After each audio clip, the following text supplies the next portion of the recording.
दिखाने के लिए जाते हैं और लोग जब हमें ना बोलते हैं तो दिल टूटता है कि नहीं टूटता? बहुत दुख भरे गाने याद आते हैं, है ना? और मन करता है यार क्यों हम झेल रहे हैं, सब छोड़ दो। ऐसा लगता है कि नहीं लगता? और काफी सारे लोग छोड़ भी देते हैं। छोड़ देते हैं, नहीं छोड़ देते हैं? तो दिल तो मेरा भी ऐसा ही है जैसा आप लोगों का है, टूट जाता था और मन करता था मैं भी छोड़ दूं। फिर उसके बाद मुझे याद आता था अगर मैंने छोड़ दिया तो इसके बाद फिर गांव में जाना पड़ेगा और फिर से खेत में काम करना पड़ेगा। और मुझे ऐसा लगता था कि वो रात रात भर खेत में पानी लगाने से अच्छा है दिन दिन में प्लान दिखा लिया जाए।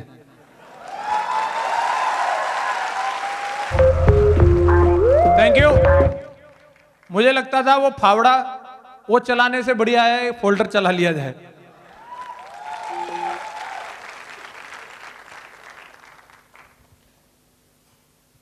हमारे देश में एक मजदूर की भी जिंदगी कंफर्टेबल हो सकती है क्योंकि वो एक टाइम टेबल से काम करता है, लेकिन किसानों की जिंदगी कभी भी कंफर्टेबल नहीं होती क्योंकि उनका कोई शेड्यूल ही नहीं होता।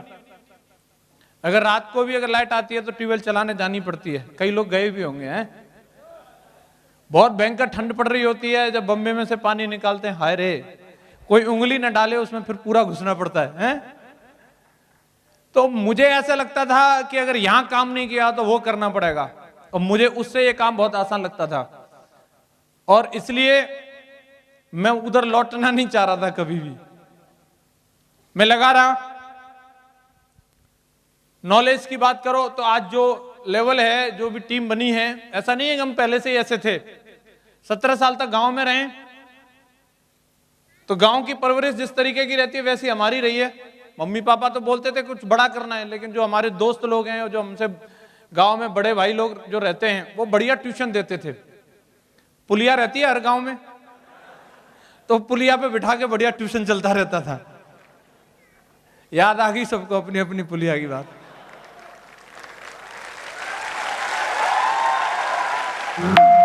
Thank you. बीबीसी मीडिया भी वो रिपोर्टिंग नहीं कर सकता जो पुलिया पे बैठे पत्रकार रिपोर्टिंग करते हैं। और गांव की हेडलाइट होती है वो। वहां बैठ के सारी गालियों की प्रैक्टिस कराई जाती है कैसे देनी है। 17 साल ट्यूशन लिया मैंने वहां पे। तो कोई हार्वर्ड में पढ़ के नहीं आए हम, देसी वाले हैं। हेलो। लेकिन जब से इस सिस्टम में आगे भी समझ में आ गया भाई ये पुलिया तो जिंदगी में आगे बढ़ने नहीं देगी, तो पुलिया छोड़ दी। आज भी मैं अपनी BMW से उधर होके जाता हूं तो पुलिया उधर ही है और वहां हेडलाइट बैठी रहती हैं। मैं देखता हूं मैं आज भी वही बातें चल रही होंगी जो पहले चलती थी। आप समझ रहे हैं? तो इस तरीके के बैकग्राउंड से निकल के आए और आज आपके सामने है जो जिंदगी जो इस बिजनेस की वजह से मिली है। मैं दिल खोल के इस बात को बोलता हूं कि जो एक किसी भी अच्छे professional doctor, engineer, CA, advocate को जो जिंदगी मिलती होगी उससे कहीं ज्यादा बेहतर जिंदगी सिक्योर लाइफ के डायमंड को मिलती है दोस्तों।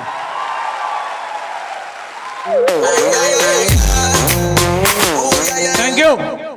किसी तगड़े से सेठ जी का बेटा भी इतनी दमदारी के साथ जिंदगी नहीं जीता होगा जितनी दमदारी के साथ सिक्योर लाइफ के डायमंड का बेटा जिंदगी को जीता है। आज दोस्तों अब हम नए नहीं हैं। अब अभी अपनी कंपनी 16 साल पुरानी हो चुकी है। कितनी? 16 साल। 16 समझते ना?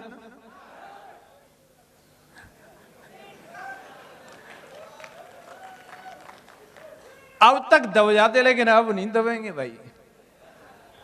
16वां साल लग गया ना।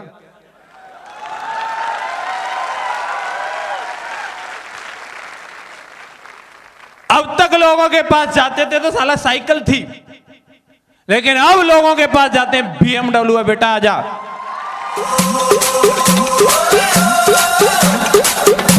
Thank you. अब तक इतने लोग नहीं थे, आज लेकिन चौधरी साहब की 2.5 लाख लोगों की टीम है। 2.5 लाख।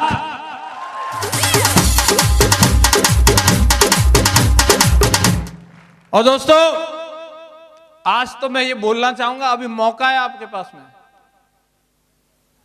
आज कन्वेंस कर रहे हैं आपको या बिठा के समझा रहे हैं आपको काम कर लो, डायमंड बन जाओ। और अगर आज मौका चूके तो फिर कोई आने वाला नहीं है, किधरो जी। और बाद में सिर्फ कास लगाओगे। क्या करोगे जी? हो सकता है मौका बाद में भी मिल जाए, लेकिन जो मौका आज है वो कल नहीं होगा। यस या नो? आपको कोई प्लॉट मिल रहा है, आज मिल रहा है आपको, आप खरीद लो। लेकिन अगर आज आपने उसको छोड़ दिया, हो सकता है वो कल भी मिल जाए आपको, हो सकता है साल भर बाद भी मिल जाए, 5 साल बाद भी मिल जाए, लेकिन उस रेट में नहीं मिलेगा जिस रेट में आज मिल रहा है। यस या नो? तो ये सिर्फ क्या है? मौका। और ये मौके को जो पहचान लेता है, इस पर जो चौका मार देता है, उसकी बल्ले बल्ले है। और जो मौके को पहचान के चौका नहीं मारता ना, बस वो कास लगाता रहता है और कहानियां बताता है लोगों को। मुझे मिल रहा था, ये लिया नहीं। आप समझ रहे हैं मेरी बात को? एक बार एक बस थी, तो एक स्टॉपेज से एक उसमें बस में बूढ़ी अम्मा चढ़ी। तो बस में एक तरफ 2 की सीट रहती है, एक तरफ 3 की रहती है। तो 3 की सीट पे 2 लोग बैठे थे, तो अम्मा ने सोचा शायद ये बिठा लेंगे, तो अम्मा ने उधर को थोड़ा कोशिश करी बैठने की, लेकिन वो और चौड़े हो गए। तो अम्मा थोड़ी आगे बढ़ गई। एक 2 की सीट पे अकेला ही बैठा था, तो अम्मा ने उधर भी थोड़ा सोचा शायद बिठा ले, लेकिन उसने बैग भी खिसका लिया। बोला नहीं अम्मा, यहां जगह नहीं, आगे बढ़ो। फिर आगे चली। ऐसे करते करते किसी ने भी उनको सीट ऑफर नहीं करी और उनको आगे बढ़ाते चले गए। और आगे बढ़ाते बढ़ाते अम्मा जो है ड्राइवर के पास पहुंच गई। अब वो ड्राइवर की तरफ देख रही है और ड्राइवर उनकी तरफ देख रहा है। तो ड्राइवर बोलता है कि अम्मा, बोनट खाली है, बोनट पे बैठ जाओ। बोनट जानते हैं? तो अम्मा बोनट पे बैठ गई। 1-2 स्टॉपेज आगे जाने के बाद में एक उसमें सुंदर सी कन्या चढ़ी।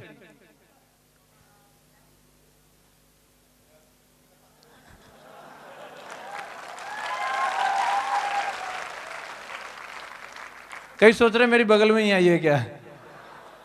बस में चढ़ी। तो जिस सीट पर 2 मोटे मोटे बैठे थे ना, बिल्कुल पिचक गए। आ जाओ, बोला यहीं बैठ जाए। लेकिन वो मैडम पूरी अदा में थी, देखा और आगे बढ़ी। जिसपे एक बैठा था उसने भी अपना बैग वैग खिसका लिया, शायद यहां बैठ जाएं, लेकिन फिर भी मैडम आगे बढ़ती जा रही है। सारे ऑफर कर रहे हैं, इधर आ जाओ मैडम, यहां बैठ लो, यहां बैठ लो। और मैडम ऐसे देखती जा रही है और आगे बढ़ती जा रही है। जब ज्यादा ही आगे को आती जा रही थी, तो अम्मा बैठी थी बोनट पे। तो अम्मा ने बोला कि बेटी बैठ जा, तेरे पास मौका है, नहीं आना तो तुझे भी बोनट पे ही पड़ेगा।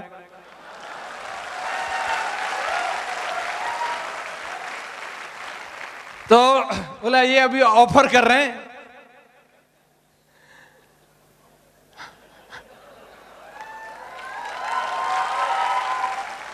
मैं बोलता हूं दोस्तों, आज घर घर में जाकर के हम लोगों को बोलते हैं आ जाओ बनो डायमंड, और लोग बोलते हैं नहीं मैं नहीं करूंगा। तू घुस जा बेटा, तुझे तो बोनट पे आना पड़ेगा, बोनट पे। ये लिख के दे रहा हूं मैं दोस्तों।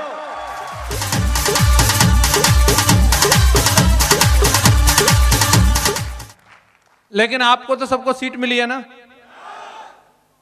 कईयों को नहीं मिली। चिंता मत करो, इनमें से कई उतरने वाले हैं, आपको फिर मिल जाएगी। या सारे लोग बैठे रहेंगे? बैठे रहेंगे पक्का? तो कंफर्म है दोस्तों, आपको सफलता जरूर मिलेगी। और जो व्यक्ति मौके पर चौका मारता है वो हमेशा फायदे में रहता है। मैंने इस बिजनेस में आज जो भी मुकाम हासिल किया है, मेरे प्लानों की वजह से है। अगर मेरे सीनियर अपलाइन इस तरीके के नहीं होते तो मैं आज इस लेवल पे नहीं होता। श्री विजयपाल सर और श्री माधव सर का बहुत बड़ा हाथ है।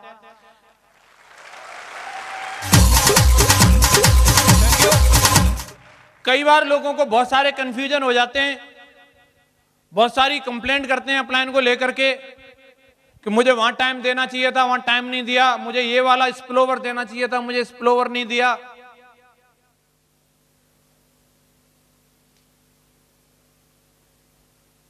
पता नहीं लोग अपलाइन को क्या मानते हैं, लेकिन मैं तो अपने अपलाइन को पेरेंट्स की तरह मानता हूं।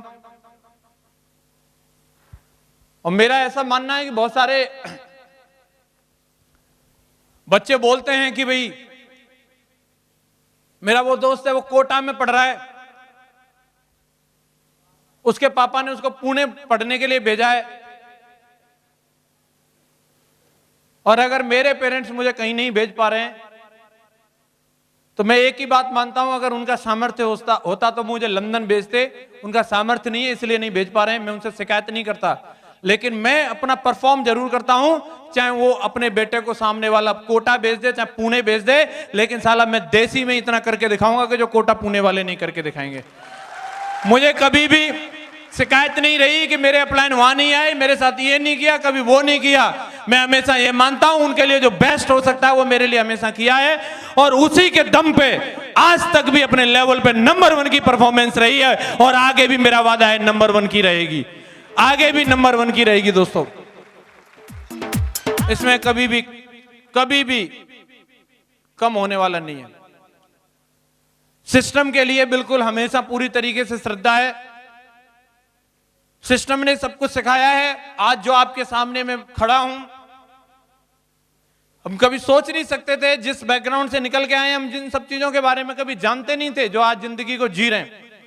और अगर ये हुआ है तो सिर्फ और सिर्फ सिस्टम की वजह से हुआ है, और कोई कारण नहीं है। दूसरा सिर्फ और सिर्फ ये सिस्टम है और यहाँ के जो लोग हैं।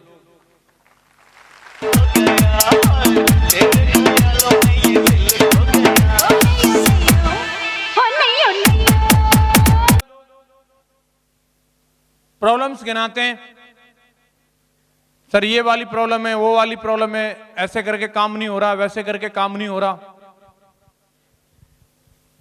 आप जो भी चीज बोलें, जब हम लोग कोई भी व्यक्ति किसी भी लेवल पर रहेगा तो जिस सिचुएशन से आप निकल रहे हैं कभी ना कभी हम लोग भी निकले होंगे, यस या नो। फर्क होता है उस सिचुएशन को किस तरीके से कौन व्यक्ति हैंडल करता है।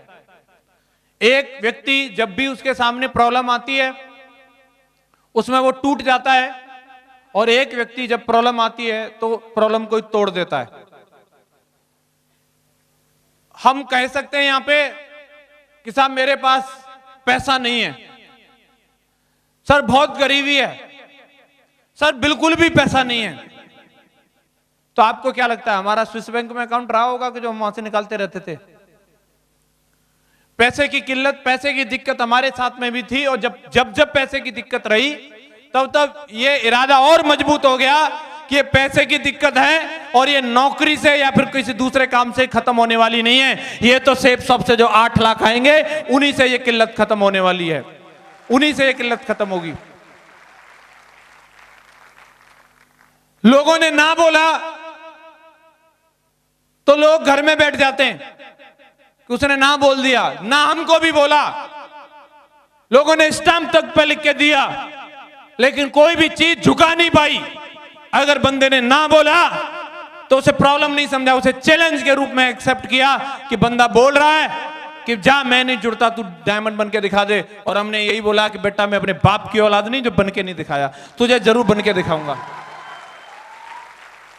टीम भी टूटी, लोग भी गए, और हमेशा एक ही माइंडसेट रखा कि जब तू मेरी टीम में नहीं था उस दिन भी मुझे डायमंड बनना था, और आज अगर तू नहीं भी रहेगा ना तो भी मुझे डायमंड बनना है।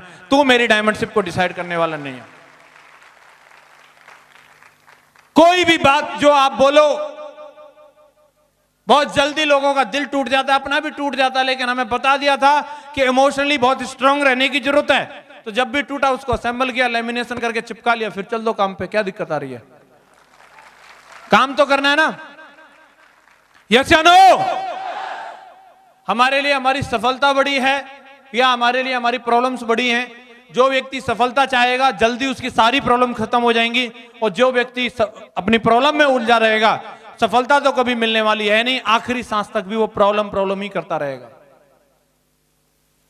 प्रॉब्लम को बुलाने का, प्रॉब्लम को खत्म करने का अगर कोई जरिया है तो सिर्फ एक है, काम पे निकलो। क्या है जी? आप काम पे जाइए, और जितनी गुस्सा आप दिखा सकते हैं आप काम पे निकाल दीजिए। लेकिन लोगों को मैं देखता हूं बाहर मार्केट में साला कुतिया नहीं पूछती उनको, और वो मर्द बने घूमते रहते हैं। और मर्दानगी भी देखिए ज्यादा दूर के नहीं, वो सिर्फ बीवी के सामने मर्द रहते हैं, उन्हीं को बार बार कंफर्म करते रहते हैं, और उसको ऐसे बोलेंगे मेरे लिए ये ला, जैसे वो बादशाह अकबर हो। गर्म पानी नहीं किया, ड्रामा बना देते हैं, पूरा भगवान शिव की तरह तांडव कर देंगे। ऐसे मर्द होते हैं।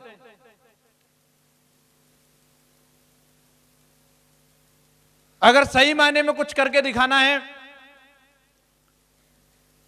जितने भी मैं सेलिब्रिटी लोगों को देखता हूं वो घर में बिल्कुल एकदम बिल्ली बन के रहते हैं, लेकिन बाहर मार्केट में शहंशाह बन के रहते हैं। और यही तो है, लेकिन कई जो लटूरे रहते हैं वो घर में ही शहंशाह बन के रहते हैं, बाहर लटूरा राम बन के घूमते रहते हैं, कोई नहीं पूछता उनको।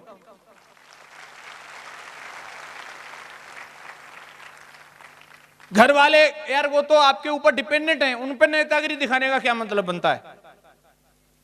कोई मतलब बनता है क्या? ऐसे एक भाई साहब थे, वो मैडम को रोजाना बोलते रहते थे, तुझे मालूम है मैं मर्द हूं?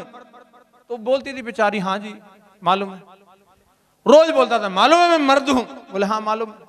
एक बार वो छुट्टी मनाने के लिए गोवा गए, तो गोवा में कभी बारिश, चाहे जब बारिश शुरू हो जाती है, मालूम है आप लोगों को। तो शाम का वक्त था, मैडम ने कुछ अपने और वो भाई साहब के कपड़े बाहर सुखो रखे थे, और तभी अंधेरा सा हो गया और बूंद पड़ने लगी। तो मैडम ने बोला कि वो बाहर कपड़े सूख रहे हैं, थोड़ा वो कपड़े उतार के ले आओ। तो बोलता है नहीं मैं नहीं जाऊंगा। तो मैडम पूछती है बोले क्यों? कि बोला वहां पे अंधेरा है। तो बोला अंधेरा है तो क्या हुआ? बोला अंधेरे में हवा होता है। तो मैडम समझाती कैसी बात करते हो, हवा तो बचपन में होता है, अब तो आप बड़े हो गए हो। तो बोलता हवा भी तो बड़ा हो गया होगा। मैडम उसको मोटिवेट करती है, क्या बात करते हो, आप तो बोलते हो कि मैं मर्द हूं, मर्द को हवा से कैसा डर?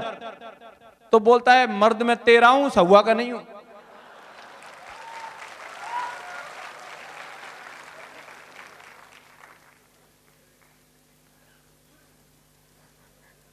तो मर्द हैं तो सबके लिए या केवल बीवी के लिए? कई लोगों को मैंने देखा है कंपनी का ही धुआं निकाल देते हैं, वहां बताते मालूम है मैं किसकी टीम से हूं। ओहो, तो कंपनी वालों ने क्या बिगाड़ा, किसकी टीम से क्या फर्क पड़ता है? तो सही मायने में आप अपने काम पे अगर अपनी एनर्जी को लगाएंगे तो आपको जीवन में बहुत बड़ी कामयाबी मिलेगी। अप्लाइनो सिस्टम ऐसा है, आपको जो चाहिए वो मिलेगा। यहां कितने भी आप बहाने बना लो, मेरा ऐसा अनुभव है कि जब भी कभी मैंने एक बहाना बनाया तो उसके बदले में 2 सॉल्यूशन मिले, तो बहाना बनाने का कोई मतलब ही नहीं बनता। एक बारी एक ताऊ थे हमारे, उनको क्या है कि एक मुर्गी फार्म खोलनी थी, तो उन्होंने कुछ मुर्गी पाल रखी थी, तो ज्यादा मुर्गी पालने के लिए उनको क्या है लोन की आवश्यकता पड़ गई। तो उन्होंने बैंक में अप्लाई किया कि मुझे लोन लेनी है। तो बैंक मैनेजर के पास गए, जाकर के बोला साहब मुझे लोन करा दो, मुझे मुर्गी फार्म खोलनी है। तो बैंक मैनेजर ने बोला कि भाई हम अपना सर्वेयर भेजेंगे और आप कैसे कैसे क्या क्या करते हो वो सब उनको बताना, उनको ठीक जमेगा तो फिर हम आपको लोन दे देंगे। तो बोला ठीक है। तो बैंक का सर्वेयर आया, फील्ड ऑफिसर आता है, ताऊ से मिलता है और पूछता है कि हाँ जी कहाँ है आपका मुर्गी फार्म वगैरह, कैसे चलाते हो, क्या करते हो, क्या है थोड़ा समझाओ। तो ताऊ ने 4-6 मुर्गी पाल रखी थी, तो दिखाता है, बोला अभी तो यही है, थोड़ी सी और बढ़ाएंगे, आप लोन दे देंगे। तो उसने पूछा सर्वेयर ने कि आप इनको क्या खिलाते पिलाते हो? तो ताऊ ने सोचा कि कुछ थोड़ा दमदार बताना चाहिए, लोन जल्दी मिल जाएगी। तो उसने बोला हम इनको काजू खिलाते हैं, बादाम खिलाते हैं, किशमिश खिलाते हैं और पानी की जगह घी पिलाते हैं। अभी उसने वो सब लिख लिया और जाकर के मैनेजर को बताया। तो अभी मैनेजर सोचता है कि बताओ साला मुर्गियों को काजू बादाम किशमिश खिला रहा है, वो बंदे को लोन की क्या जरूरत? उसका नेगेटिव रिपोर्ट लगा दी और उसका लोन कैंसिल हो गया। ताऊ फिर से गए, हाँ जी मैनेजर साहब लोन मिलेगी क्या? बोले तुम्हें लोन की क्या जरूरत है, तुम तो मुर्गियों को काजू बादाम खिला रहे हो। तो उसने रिक्वेस्ट करी साहब गलती होगी, आप एक बार और मौका दो, कोई दूसरा सर्वेयर भेजो। तो सही से सर्वे नहीं करके लाए। तो बोले ठीक है साहब, दूसरा सर्वेयर भेजते। तो उन्होंने दूसरा सर्वेयर भेजा। वो आया, उसने पूछा कि हाँ जी कहाँ है आपकी मुर्गी? बोले इधर है। क्या खिलाते हो? तो ताऊ ने सोचा कि पहले वाले ने गलत रिपोर्ट लगा दी थी, इसको सही से ही बताता हूं। उन्होंने बोला कि हम इनको सड़ा हुआ बाजरा खिलाते हैं। तो उसने लिख के ले गया और जाकर के बता दिया। मैनेजर बोला सड़ा हुआ बाजरा खिलाते हैं, मुर्गी खा के तो मर जाएंगी और हमारी लोन डूब जाएगी, इसको लोन नहीं देंगे। नेगेटिव रिपोर्ट लगा दी। अभी ताऊ फिर से पहुंचा, हाँ जी मैनेजर साहब लोन मिलेगी। बोला अरे तुम मुर्गियों को मरवाओगे, तुम सड़ा हुआ बाजरा खिलाते हो, हम लोन नहीं देंगे। तो उन्होंने एक बार और रिक्वेस्ट करी, साहब एक मौका और दे दो कैसे भी। तो उन्होंने तीसरी बार एक और सर्वेयर भेजा और वो सर्वे करने के लिए आया। तो आकर के उसने पूछा, बोला साहब क्या खिलाते हो मुर्गियों को, कैसे रखते हो? तो ताऊ ने जवाब दिया, देखो साहब ऐसा है, मैं तो इन सबको खुले पैसे दे देता हूं, अपने आप बाजार में जाती हैं, जिसको जो सही लगता है वो खा के आ जाती हैं। तो यहां बचने वाला कोई है नहीं, लोन पास करनी पड़ेगी। समझ आ रही बात की नहीं आ रही है? महागुरु जी लोगों के सामने कोई भी कैसी भी प्रॉब्लम लेके चले जाए, मेरा ऐसा अनुभव रहा है कि हमेशा उस चीज का सॉल्यूशन मिलता ही मिलता है। बिंदास एटीट्यूड रख के आपको काम करने की जरूरत है। अगर एटीट्यूड आपका बिंदास रहेगा तो बहुत बड़ा काम आपके साथ में हो सकता है। बात समझ आ रही है कि नहीं आ रही है? काफी सारे लोग हैं अलग अलग चीजों की कॉपी मारते,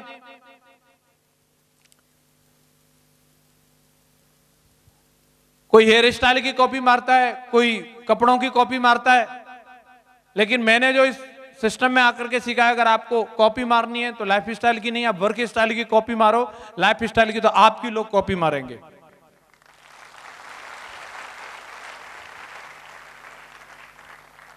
काम करने के लिए समय ढूंढते हैं लोग कि अभी मैं कौन से समय में काम करूं। मैं बोलता हूं जिस दिन आपने ठान लिया वही समय सबसे बढ़िया है और आप काम पे निकलिए। सबसे बड़ी बात यही है, काम पे निकलना। आप घड़ी की तरफ मत देखिए, कौन सा समय, सुबह दोपहर शाम मैटर नहीं करता। आप निकल जाइए, कोई ना कोई मिलेगा, किसी न किसी से कुछ न कुछ बात करिए और जो मिलेगा, जो आपके लिए बिजनेस करके देगा, उसका कोई लिमिट नहीं है दोस्तों। हर समय अच्छा है। एक बार एक साधु महात्मा जी जा रहे थे, सामने से एक व्यक्ति आ रहा था फक्कड़ पने में। तो महात्मा जी ने उसको पूछा, बोला भाई साहब आपके पास घड़ी है, थोड़ा देख के बताइए क्या टाइम हुआ है। तो बंदे के हाथ में एक डंडा था और उसने बाबा जी के सिर में मारा एक धाड़ करके और बोलता 1 बजा है। अभी बाबा जी जो ऐसे ऐसे करके कुछ कर रहे हैं, बराबर में एक व्यक्ति खड़ा था। बोले इन्होंने आपको डंडा मारा और आप अभी मुस्कुरा रहे हैं और कुछ प्रार्थना सी कर रहे हैं, इसका क्या मतलब हुआ? तो बाबा जी ने जवाब दिया, बोले मैं भगवान को धन्यवाद दे रहा हूं, मेरा समय सही चल रहा है कि जो मैंने इस समय में इससे टाइम पूछा। अगर 1 घंटे पहले पूछा होता तो 12 डंडे मारता ये। तो जो भी समय है वो अच्छा है। यस या नो? हम कई बार लोगों की तरफ देखते हैं कि भाई ये अपने आप ही जज करने लग जाते हैं। लोगों को बिठा के देखते हैं, अच्छा इसकी मतलब शक्ल सूरत सही है कि नहीं, ये डायमंड बनने लायक है। हम खुद ही फेल पास करते रहते हैं लोगों को। कई लोगों के पीछे तो इतने ज्यादा हम इमोशनल हो जाते हैं, सर पप्पू ज्वाइन नहीं हुआ, सर पप्पू जुड़ जाएगा तो सर 150 डीडी तो उसके पास यूं रखी है और उसके फॉलोअप के लिए हम पता नहीं डायमंड तक सोर्स लगा देंगे, सर आप आ जाओ एक बार पप्पू को ज्वाइन करा दो। और आपको मालूम है पप्पू हमेशा फेल ही रहता है, वो कोई पास होने वाला नहीं है, उसके पीछे लगने की जरूरत नहीं है। मेरा अनुभव रहा है, जिनके पीछे में लगा रहा, जिनके लिए मुझे लगता था ये तो तोप है, ये तो एटम बॉम्ब है, वो एक पटकनी के बराबर भी कुछ नहीं किया। लेकिन इंसान की जब मेहनत का कोटा पूरा हो जाता है तो उसे डायमंड कभी भी कहीं भी यूं ही मिल जाते हैं दोस्तों। मैं लोगों के फॉलोअप करने पे कहीं भी लगा हुआ था, मैं लोगों से मिल रहा था, लोगों से बात कर रहा था, लेकिन मुझे नहीं लगता था कि मेरी टीम में कोई दमदार बंदा आएगा। कब आएगा, कहां से आएगा मालूम नहीं। एक शाम में ऐसे ही बैठा था, अंधेरा था, सामने चारपाई पे 2 व्यक्ति बैठे थे, वो आपस में कुछ बातचीत कर रहे थे, मुझे उनका चेहरा भी नहीं दिख रहा था। उनकी बातचीत सुनते सुनते मुझे लगा वो बहुत बड़ी बड़ी बात कर रहे हैं, तो मैंने उनको इनवाइट किया अपने प्लान के लिए और उन्होंने मेरा इनविटेशन एक्सेप्ट किया।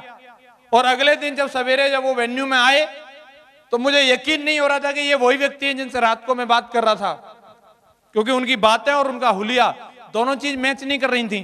वो बात तो बहुत बड़ी बड़ी कर रहे थे, वो अहमदाबाद की, जोधपुर की और पता नहीं कहां कहां की बात कर रहे थे। लेकिन जब मैंने देखा कि उनकी चप्पलें जो पहन रखी थी जेवड़ी से बंधी हुई चप्पल थी उनकी, कपड़े बिल्कुल एकदम फटे हाल। मैंने कहा सर आप वही हैं जो रात को हमें मिले थे? बोला हाँ जी मैं वही हूं।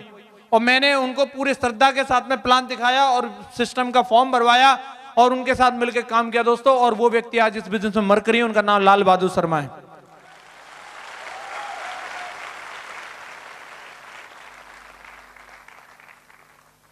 मैं ऐसे ही घूम रहा था लोगों की तलाश में, कहीं से कैसे भी लोग मिल जाएं, कुछ भी उनके साथ में काम करूं कैसे भी करके। मैं और राहुल जी मेरी टीम में लीडर हैं, हम दोनों लोग, मेरी एक लेग बहुत अच्छी चल रही थी, वहां पे मनोज चौधरी जी और सर लोग मिलकर के दिल्ली में आर्मी एरिया में बहुत अच्छा काम कर रहे थे। तो हम सोचते थे आर्मी वाले लोग हमें मिले, तो हम आर्मी एरिया में बैठे रहते थे, लेकिन आर्मी वाले हमें भाव नहीं देते थे, हम ऐसे ही थे बच्चे से, तो ऐसे ही चलता कर देते थे, चल भाग छोटू कहां से आ गया। तो हमें लगता था कोई दमदार व्यक्ति मिले, और वहीं हम आर्मी कैंटीन के पार्क में बैठे हुए थे और एक व्यक्ति आते हैं, एक फौजी साहब आते हैं हमारी तरफ मुस्कुराते हुए और पूछते हैं और साहब क्या हो रहा है। उनकी मुस्कुराहट देख करके हम उनसे भी ज्यादा मुस्कुराए, वैसे अंदर से तो मुस्कुराहट नहीं आ रही थी पर लेकिन एक्टिंग करने के लिए मुस्कुराए, अरे एकदम बिंदास है, मजा आ रहा है। और वो ये सुन के बोला मजा कैसे आ रहा है? हमने बोला आप भी लेना चाहते हो मजे? बोला हाँ जी बिल्कुल। तो शाम को ही नरसिंह ग्रेवाल सर की मीटिंग थी और हमने वो ले जाके उनको मीटिंग में बैठा दिया आगरा में, और वो मीटिंग से इतने मोटिवेट हुए कि उन्होंने ज्वाइनिंग ले ली और आज उनका नाम शैलेंद्र सिंह है, मरकरी बन चुके हैं दोस्तों। आपको डायमंड कभी भी कहीं भी मिल सकते हैं, आपकी तलाश कभी भी पूरी हो सकती है, आपको लोग डीडीओ की जड़ी लगाने वाले लोग कहीं भी मिल सकते हैं दोस्तों। आपको सिर्फ मेहनत को पूरा करने की जरूरत है। मैं जोधपुर में गया था काम करने के लिए, ओमवीर जी वहां पे मेरे साथ में थे, शैलेंद्र जी वहां पे थे। जहां मुझे रूम दिलाया उसकी बगल में एक व्यक्ति रहता था, वो भी उन्हीं की ओमवीर जी की यूनिट का था, और वो व्यक्ति शायद थोड़ा बहुत मेरे बारे में जान गया होगा या जो भी है। उसने अपनी बीवी को समझाया कि ये जो लड़का बगल में रहता है इससे कोई वास्ता मत रखना, ये कोई गलत काम करता है और इससे बात नहीं करना कभी भी। 2-3 दिन जब मैं वहां रहा, मैं उसकी मैडम को नमस्ते भी करता था तो वो मैडम नमस्ते नहीं लेती थी, क्योंकि उनके पतिदेव समझा गए थे कि बात नहीं करना इससे। लेकिन हम मानने वाले तो है नहीं, तो उनको डिस लगवानी थी। मैं आपको वाकया बताता हूं कि कभी भी किसी इंसान के साथ क्या कैसे हो सकता है। तो वो भाई साहब यूनिट में गए हुए थे और डिस वाला डिस लगाने के लिए आया और मैडम उसको एड्रेस नहीं बता पा रही। तो अब उनकी मजबूरी हो गई कि वो मेरे कमरे में आई और बोली भाई साहब थोड़ा इनको एड्रेस बता देंगे क्या? मैं एकदम तैयार हो गया, हाँ जी बिल्कुल। और मैंने वो भाई साहब को एड्रेस ही नहीं बताया, बल्कि मैं जाकर के 1.5-2 किलोमीटर पे वो बंदा खड़ा था, वहां से डिस वाले को संग लेके आया, थोड़ा उसके संग तार वार भी छिलवाए और उनकी केबल चालू करवा करके बिल्कुल सही चैनल वैनल आने लग गए। तो वो मैडम भी बड़ी खुश हुई, पानी वानी भी पिलाया उन्होंने। शाम को जब वो भाई साहब आते हैं तो उनको बताती हैं आप बोल रहे थे भाई साहब बहुत खराब है, ये तो बहुत अच्छे आदमी है। पूरी डिटेल बता दी। तो वो बंदा सुन लीजिए मेरे रूम में आता है धन्यवाद देने के लिए और साथ में एक चाय का प्याला भी लेके आता है। बोले सर थैंक यू, आपने आज हमारी मैडम की हेल्प की, धन्यवाद। मैंने कहा सर बैठिए। चाय लेके आया था, मैं चाय पी रहा था और साथ में मैं किताब पढ़ रहा था, स्वेट मार्टन की बुक थी कैसे बने करोड़पति। किताब का टाइटल पढ़ के ही बंदा फ्लैट। पूछता सर किताब पढ़ के भी कोई करोड़पति बन जाता है? मैंने कहा बिल्कुल। प्रोस्पेक्टिंग शुरू। तो बोला कैसे? मैंने उनको एक पैराग्राफ पढ़वा दिया उसमें से पार्ट टाइम बिजनेस वाला, जो मैंने थोड़ी देर पहले ही पढ़ा था। और वो बंदा मेरे को बोलता है बात तो सर सही लिखी है, पार्ट टाइम में आदमी को कुछ न कुछ करना चाहिए और मैं भी प्लानिंग कर रहा हूं। मैंने क्या? बोले मैं बोलेरो लेने की सोच रहा हूं और उसे टैक्सी में लगवाऊंगा और 20-25 हजार मुझे यहां से मिल जाती है तनख्वाह, 20-25 हजार मुझे बोलेरो कमा के देगी, 50 हजार आएंगे। बात तो सही है सर, आइडिया तगड़ा है। मैं कहा बोलेरो आएगी कितने की? बोला 6-7 लाख की आएगी सर। तो मैंने एक आइडिया मैं दे सकता हूं आपको जिसमें मात्र 8-10 हजार रुपए लगेंगे, 25-30 हजार तो आपको यूं ही मिल जाएंगे। बोले बताओ सर क्या है? मैंने कहा लो प्लान। मैंने उनको रात को ही प्लान दिखाया। प्लान दिखाते दिखाते 11:30-12 बज गए। बंदा इतना इंटरेस्टेड हुआ, मैंने सीनियरिटी की इंपॉर्टेंस बताई। उसने बोला फार्म वारम छोड़ो, सीधे पैसा जमा करो, अभी इंटरनेट पे डालो। तुरंत उसी की मोटरसाइकिल लेकर के हम गए, एटीएम पे पैसा निकाले और मैंने तुरंत की तुरंत साइन अप किया। रात को ही उसकी डीडी बोला हाँ होगी डिस्पैच, जाओ। और दोस्तों अगले दिन अगले दिन बोलता है कि मैं अपने 2 दोस्तों को लेके आऊंगा, उनको बोलूंगा कि चलो लंच पे तुम्हारी भाभी ने याद किया है और बेटिंग के लिए मैं तुम्हारे रूम में बिठाऊंगा और उधर तुम उनको प्लान दिखा देना। मैंने कहा तू लेके आ। और वो बंदा जा करके अपने 2 दोस्तों को लाता है, मेरे रूम में लाके बिठाता है। लंच करने के लिए आए थे, मैं उनसे हाथ मिलाता हूं, मैं पूछता हूं सर क्या नाम है आपका?